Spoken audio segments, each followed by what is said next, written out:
Ensonga ez'okuba nti omukulu Gen Muhoozi yakuzizza olunaku olw'eggulo amazaalibwa ge agaana mu 8 zikyakutte wansi ne waggulu olw'ensonga nti yakakasa eggwanga nga omukulu Kagame wagenda okuba nga abeera omu ku bagenyi abayite naddala ku mukolo ogw'okuba nti azaalibwa era nga ffenna twalabye ebyagenze mu maaso omukolo gwabadde wali ku cricket oval era mu mbeera eyo kigambibwa okuba nti basombye abantu bangi nga babajja mu Western Districts ezeeyo omuli Lukunjiri omuli Bushenyi ne babaleeta basobole okuba nga babeerawo ku mukolo olw'ensonga nti support wano naddala mu kibuga eky'e Kampala abantu ebizibu bayina bingi nnyo toyinza bateeka mu bintu ng'ebyo ng'ate bakimanyi bulungi omusimbi gw'okozesa gwa muwi wa musolo. Era mu mbeera eyo amawulire olunaku olwaleero agafulumye galagidde ddala nti buli omu ekikyali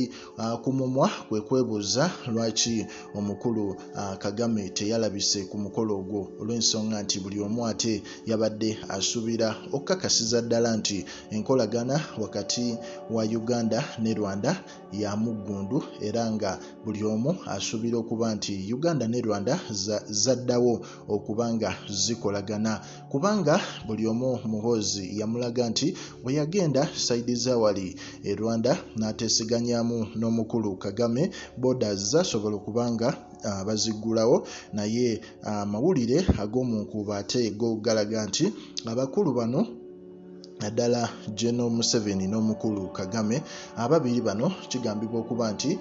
ebyokungulu wano bagala teekawo mbeera nti teri ayina buzibu ne munne naye ng'ate eri munda buli omu yeekengera ddala munne naddala mu nsonga zino ez'ebyobufuzi olw'ensonga nti buli omu amanyi nti yasinga oba yatwala naddala kano akafo ka East Africa. So mu mbeera eyo omukulu Kagame alabika yenga omukulembeze aludde mu bintu bino ate yenga omu kwamanyi ku bukodyo naddala Gen Museveni bwakozesa yalabise nti yaganidde ddala okuba nga alabikako wano mu ggwanga erya Uganda okuba nga agresinga omukolo ogwa Muhoozi Kainerugaba era nga essaawa zino bangi bakyayogera ebiwanvu n'ebisongovu omwabadde omukulu Kakwenza ngono ffenna tumumanyi nti muzibu nnyo naddala mu kuyekera gavumenti essaawa zino yavuddeyo n'agamba nti abantu bangi basasula akasente okubanga bettanira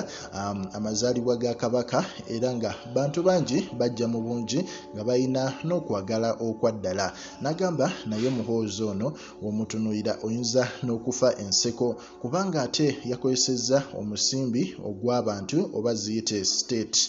n'abanga ate mu kukozesa omusimbi ogwo ate teyasobodde kubanga afuna bantu bajja ku mukolo gwe abaddala oba abali genuine nga bazze na mutima ogwo ogw'okwagala abamu n'agamba nti kigambibwa okuba nti babasombye okuva mu districts eziri mu Western Uganda era n'omukulu Elias Lukwago n'agamba nti what an insult to Ugandans n'agamba nti especially those who sacrificed their lives and property for the sake of restoring political sanity in our motherland. Why abuse our resources and intelligence, the military, laws and code of conduct just to launch